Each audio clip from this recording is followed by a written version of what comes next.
everyone, I'm Allison. And I'm Bryce, and we're Better Half Reviews. And today we are talking about Architects of the West Kingdom. Whoop whoop. It's brought to you by Shem, Phillips, and S.J. MacDonald. The art is by the Mico, and Renegade Game Studios and Garphill Games produced it. That's a lot. But anyway, Architects of the West Kingdom is a worker placement game where you're an architect. You try to collect resources, manage workers, recruit workers onto your side, and then build various buildings throughout your city. And you want to have the most points to win, so let's check it out. Alright, so this is the setup of a two-player game, and just real quick, there is the rulebook, and then there's also an extra book that gives you solo rules and clarification on different cards and characters. When you start the game, you need to pick one of your character cards. Choose either if you want to do the side with some special variable powers or just plain. So every player starts with 20 meeples each.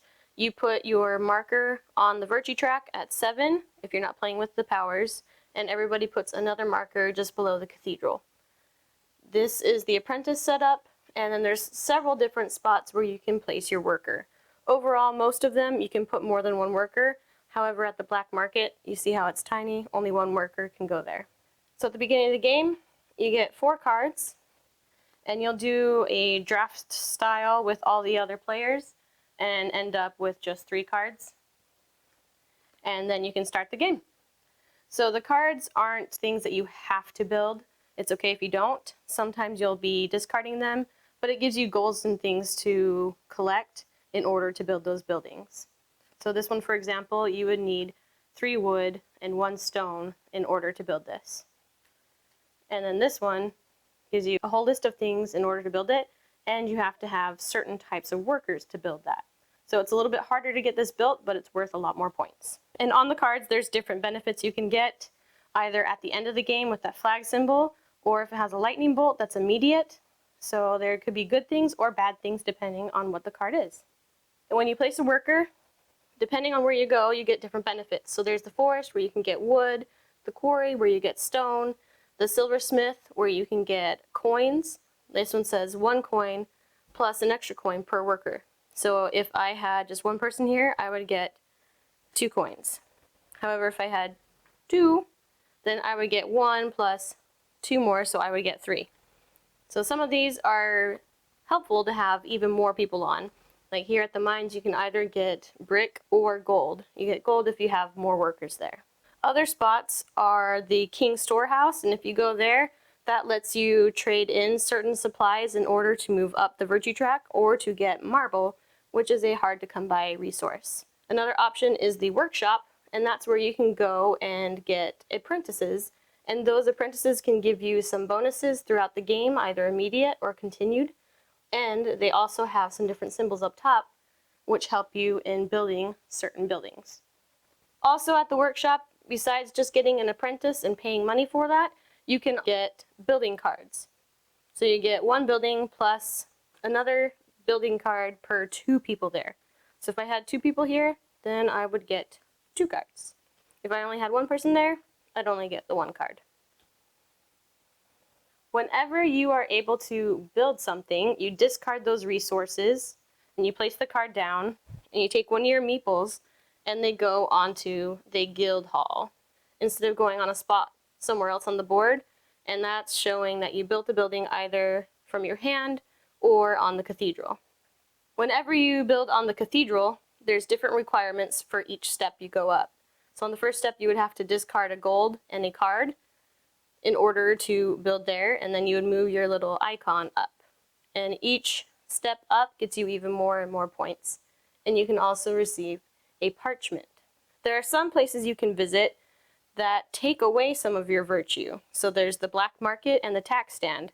So if you're really hurting for money, you can visit the tax stand and steal that money. So obviously if you're stealing money, you're going to go down in virtue. And the black market is a really easy way to get some hard to come by resources or to get a lot of resources. So you would have to pay in order to visit, and you lose a virtue. Womp womp. The virtue track is also a way to get points or negative points. The lower you go, the more negative the points, and also you can avoid paying certain taxes, but you can't build on the cathedral. The higher up you go, the more points you can get, but you can't use the black market. And then there's also the town center, where you can pay 1 coin into the tax stand, and you can steal other people's workers and put them in your jail. So for example, if I went here and paid my coin, I could take all of these of Bryce's workers and put them in the jail. On another turn, I could put out a worker here and put Bryce's people all the way in prison. And then I get money. I get 1 coin per person I put in there. So that can be beneficial to you. And Bryce has to go and get those workers somehow. So to get those workers out, I would just put some meeple on the guardhouse, and then as one of my actions, I would be able to free my meeples from the guardhouse and return them to my player board. And this is one of those spaces that the more people you have, the more actions you have available. So there's a few instances to be aware of in the game. Whenever the black market has all of the spots full, that's when you do a black market reset. All of these workers will go to prison. And then according to this, whoever has the most workers in the prison will receive a debt card. If they don't resolve this debt, it's -2 victory points at the end of the game. And then if you have 3 or more workers in prison, you go down a virtue. The black market reset also occurs later on in the game. So on the guild hall here, this is what keeps track of the game and when it's going to end. So there's different rows depending on the number of players that you are playing with. And the first person to put it on this second to last row, see how it has that black symbol? That triggers a black market reset. So any workers that were on here go to the prison, and you do the same thing, check the virtue and hand out the debt. And then there's another spot that happens towards the very, very end of the game with another black market reset. Something else with the black market reset, after you've taken all the workers here, you flip over this card. That changes up the resources that are available in the game. Once all the spots are filled on the guild hall according to your player count, that triggers the end of the game. You have 1 more round, and then you count up all of your points. So you can count up points from your buildings that you built, points on the virtue track, and any other bonuses that may come from your buildings, your apprentices, and also resources that are left over. And whoever has the highest victory points is the winner.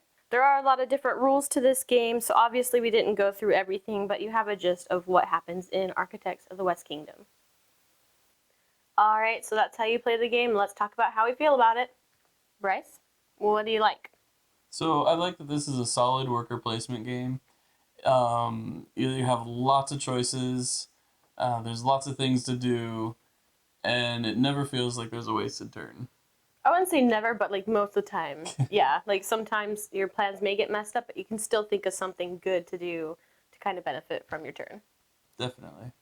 And also, the art looks really cool. This is, I think, one of the first games that I saw the Mico's art, and I was like, wow, that looks really cool, especially the board and all that green. It's just so pretty. And with this game, it also scales really well. So no matter what player count you're doing, the time of the game doesn't necessarily increase by much at all. The turns are pretty decently quick, and I've never noticed really much of a difference in game length. Yeah, and to that, a lot of players might be concerned about like downtime in between turns with like a lot of players, and I don't think that's a big concern at all. Yeah, the only time that we've had downtime is when someone puts all your workers in jail or prison or whatever, and then you're like, oh shoot, okay, now I have to think. Or maybe when it gets closer to the end of the game, but there's really not too much downtime. No, it flows really well. And again, it scales really well. I think it plays well at 2 players, it plays well at 5 players. And I like that once you get the hang of how the game works, you can flip over your player card, and then there's different player powers, and depending on what you have as a player power, it might kind of change your strategy with the game. Definitely. You might start with a bunch of people in jail, so like one of your first moves is going to be to go free all those people. Mm-hmm. Or you might start low on the influence track or virtue track, And so it's like, well, Might as well use that black market. yeah, I can take a hit to my virtue. It doesn't really matter. And then you brought up the workers. I like that this game was kind of different from all other worker placement games that I'd played, because in other ones you have like a couple workers, a handful, and this one's like, here, have a spattering of them. And you're like, what do I do with all these? It's never ending. It's never gonna run out. And then you're like playing your turns. You're like, I got all this, and then you're like, oh shoot, I've only got one worker left. How did that happen? It feels like it's never gonna run out. Then at But the it worst does. possible time, you're like, oh crap, I have one meeple left. And it's usually right towards the end. You're like, no, gotta rethink my life. So with that, okay, what are some of the things you might not like? It's not that I don't like it, but I feel like some of the paths to victory, while there's a lot of them, some of them aren't as easy or as attainable as others. It feels like a lot of people construct on the cathedral, make sure they have the most influence, and then maybe build some buildings. It kind of seems like the most reasonable path to victory. You can just focus on building buildings, but I feel like it's a lot harder because you need to, collect certain people, you need to collect different resources, and you don't necessarily know what those people or resources are. I think that's where the player powers comes into play, and so that you have different strengths or weaknesses on some things, and so I feel like that kind of helps mitigate the different strategies. Where there's one time I'm one who likes to play up on the cathedral and then maybe build some buildings and try to plan for it, but when you're doing the cathedral, you're discarding building cards all the time, so it's like, whatever. But then I got a player power that had me really low on the virtue track. I'm like, wow, I've never done this before. I can't really build on the cathedral. So I'm like, okay, I'll just do this. And I had cards work out perfectly, and I won with building a whole bunch of buildings. But you had them work out perfectly. Yes. I feel like, while it is possible, it's a lot harder to win without trying to max out that cathedral bonus. Maybe. Just my opinion, my thoughts.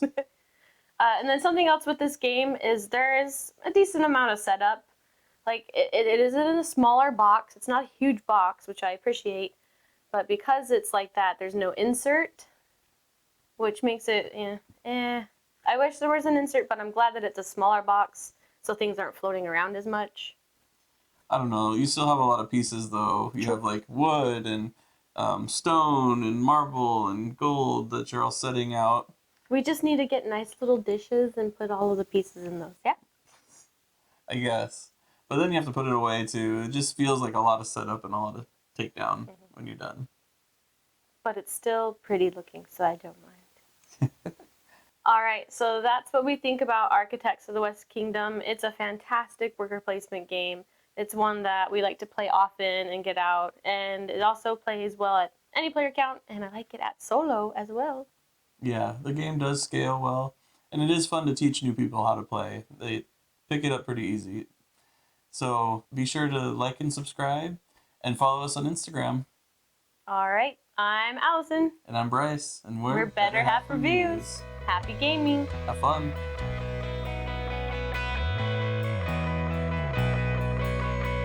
All right, everybody.